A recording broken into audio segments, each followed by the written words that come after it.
вже інформаційна певна інформація ми маємо. Тобто для дослідника кримсько-татарського журналістики тих років є можливим витягнути і побачити якусь невеличку інформацію. Нехай це буде така залишкова інформація, але це інформація, яку... А вы готовы работать, помогать? У нас же тут много студентов крымско-татарских, да, которые учатся в вузах в Киеве, в других городах Украины.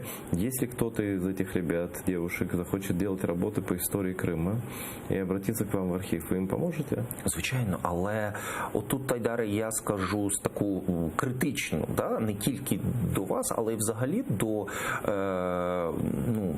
всіх кримських татар.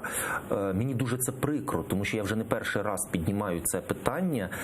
Я працюю власне, як професійний історик і як архівіст, вже понад 20 років віддав свого життя, вже 30-ка в очі заглядає, років життя, власне, історії. Так ось, власне, дослідників, які досліджували б історію кримських татар, їх можна порахувати на пальцях.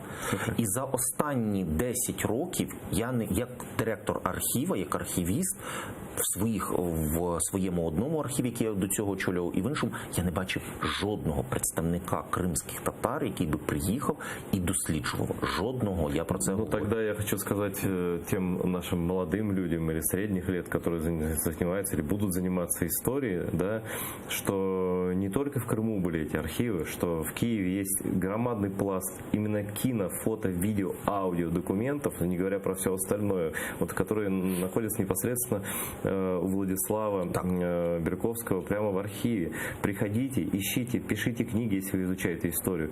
Переводите эти работы на английский язык, презентуйте их в западных изданиях. Если вы учитесь в западных университетах, приезжайте, пишите диссертации. Это же не только вам пойдет, это в историю нашего народа все будет. И даже несмотря на оккупацию, мы сейчас можем здесь, на территории свободной Украины, найти много чего, что потом будет и вашим личным вкладом, и для всего нашего народу.